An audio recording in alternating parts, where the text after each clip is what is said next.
Good morning. So today is Thursday and it's October the 22nd. And here we are finishing up another week. And we are finishing up our book about the moon. Now I don't know about you, but I have enjoyed this book so much. I love learning new things. And going outside and being able to see that moon at night and then to learn about it has been one of my favorite things about this goal and about this book. So earlier in the week, remember we came up with some things that I asked you to write down some things that you know about the moon. So for example, on my chart, I said, I know that the moon comes out at nighttime and I know the moon is round. And I did see some other friends write some things about how the moon has rocks, the moon has dust.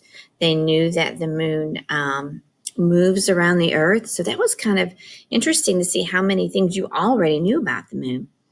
And then the next thing we did is we wanted to think about, what do we wonder about the moon? What are some questions we have? So one of the things that I was thinking of as well, is there anything living on the moon? And another question I had was, are there rocks on the moon? Well, after reading the book of the moon book, and then also watching some of the videos that we've sent you, such as the video of the moon that's in that science classroom, or the video that I sent you on your seesaw activity. Well, after looking at books, watching those videos, we were able to learn a lot more about the moon, weren't we? We could even answer some of the questions that we have on here.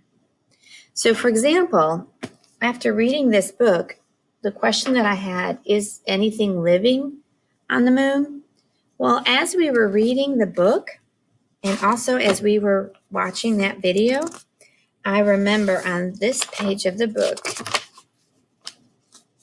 let me go ahead and find that. Okay. On the page of this book, it talks about here how the moon has no air, and it is so nothing can live on there. So it says because the moon has no oxygen or no air, that there's nothing that lives on there. There aren't any plants or people. So we kind of answered that question in a way. Is there anything living on the moon? Well, we can say no, because there is no air on the moon. Okay, nothing that can breathe, and that's why those astronauts have to wear those special outfits, those special helmets, and the special gear that they wear. Even the oxygen tanks they have on their back help them when they're out there. Another question that I had was, are there rocks? Well, we do know from reading on the book too that on the moon, not only are there rocks, but there's also dust. And so we can say, are there rocks? We can say yes. There are rocks and dust. Okay. We didn't hear anything about water. We didn't hear anything about trees or plants. So yes, we know that now there's rocks and dust on the moon. But there's so much more that we learned about the moon, didn't we?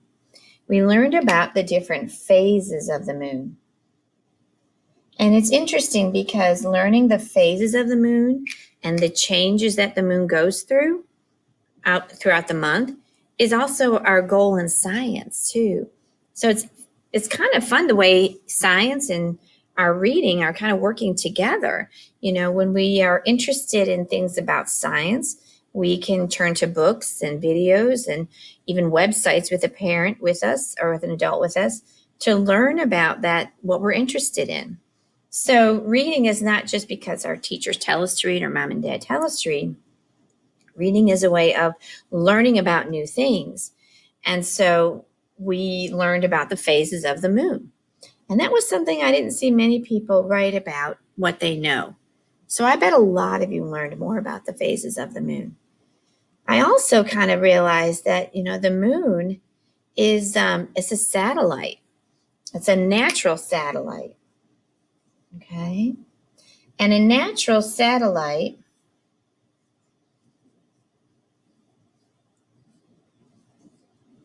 is an object that moves around the earth. Now, natural means that people didn't make it. It means it was just, remember how they talked about, they think Something collided with the Earth, and what came from it was the moon. Well, that's something that happened in nature, so that's why it's a natural satellite, and that's why the Earth moves around the moon moves around the Earth.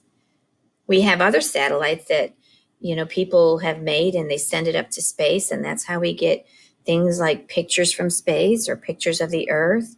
But also, but those aren't natural; those are people made. We also did learn that when the moon goes around the Earth, it follows the same path, and we call that an orbit. So when the moon moves around the Earth, okay, it's orbiting around the Earth. It stays on a path, like on the same trail over and over and over again. It doesn't change. And there are a lot more things that we learned about the moon too. So isn't it funny too how, like, when I think about this is almost like what we're doing in writing. I mean, aren't we becoming experts on the moon? Couldn't we even write about the moon during our writing time and our all about stories?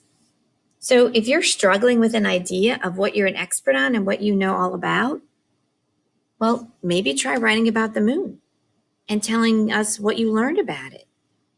So this is a great way for us to kind of mix together our science, our reading, and our writing. So maybe today, when you have time on Seesaw, why don't you go back to the chart that you made? You just go to your journal, okay? If you go back to Seesaw, on your Seesaw, and you instead of clicking on the light bulb activities, go on the book. That's your journal, and you'll find your chart. Look at the questions you wrote. Did you find the answers to those questions? Do you have more questions, maybe? What did you learn about the moon that you didn't know before? And then kiss your brain, because you know what? Your brain is growing too. All right, I'll see you later. Bye-bye.